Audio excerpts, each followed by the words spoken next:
খুলতে না খুলতেই বন্ধ নন্দিনীর এসি রেস্তোরাঁ। কি বলছে তার বাবা? মাত্র 4 বছরে ফুটপাতের ত্রিপাল ঢাকা দোকান থেকে একেবারে এসি রেস্তোরাঁ। বলা চলে রাতারাতি উন্নতির শেখরে নন্দিনী। কিন্তু খুলতে না খুলতে কেন বন্ধ হয়ে গেল রেস্তোরাঁ? কয়েকদিন আগেই নিউ টাউনে মহাসমারোহে নতুন এসি রেস্তোরাঁ খোলেন নন্দিনী। তবে সোশ্যাল মিডিয়ায় ভাইরাল এক ভিডিওতে নন্দিনীর বাবাকে বলতে শোনা গেল বেশ কয়েকদিন বন্ধ থাকার পর ফের তার দোকান খুলতে চলেছে। মাত্র 4 বছরে ত্রিপাল ঢাকা দোকান থেকে একেবারে এসি রেস্তোরাঁ। বলা চলে রাতারাতি তিনি উন্নতির শিখরে পৌঁছে গিয়েছিলেন এক ইউটিউবারের পাল্লায় পড়ে।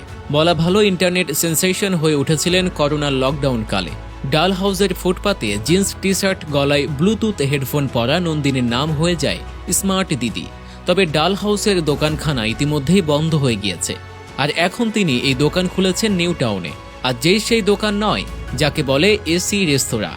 আকাঙ্ক্ষা মোড়ে LKDA কমিউনিটি হলের ঠিক উল্টো দিকে দোকান নিয়েছেন নন্দিনী। শুরু হতে না হতেই তা বন্ধ হয়ে যায়, যার কারণ নিজের মুখেই জানান তার বাবা। এর আগে নন্দিনীর বাবা জানিয়েছিলেন 3.5 লক্ষ টাকা দিতে হয়েছে তাকে অ্যাডভান্সে, আর দোকানের 1 মাসের ভাড়া 50,000 টাকা, সঙ্গে ইলেকট্রিক বিল, আনুষঙ্গিক খরচ, কর্মচারীর মাসের বেতন সব মিলিয়ে 2 লাখ টাকা খরচ হয়ে যায়। এদিকে নতুন একটা ভিডিওতে আবার নন্দিনীর বাবাকে বলতে শোনা গেল রেস্তোরাঁর সঠিক পাচক অর্থাৎ শেফ খুঁজেই পাচ্ছিলেন না তিনি, ফলে কদিন রান্নার লোকের অভাবে দোকান বন্ধ ছিল। অবশেষে সেই সমস্যা মিটেছে, নতুন লোকও পাওয়া গিয়েছে। ভালো কারিগর না পেলে, ভালো রান্নার লোক না পেলে আমি দোকান বন্ধ রাখাই শ্রেয় বলে মনে করি। এখন ভালো কারিগর পেয়েছি, দোকান খুলে গেছে।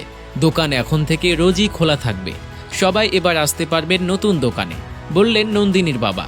একসময় ডাল হাউসের দোকানে ইউটিউবারদের ভিড়ে পথ চলা দায় হয়ে পড়েছিল সাধারণ মানুষের।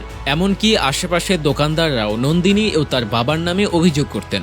যদিও এবার বেশ খোলামেলা জায়গা বেছেছেন, রান্নার জায়গা বড়, আলাদা বসার জায়গা, তাদের চেয়ার টেবিল, এমনকি দোকানের বাইরে তন্দুরি করার ব্যবস্থা রেখেছেন তিনি। ব্যবসায় মোটা অঙ্কের বিনিয়োগই করেছেন মেয়ে আর বাবা। দেখা যাক এবার তারা কত দূর যায়।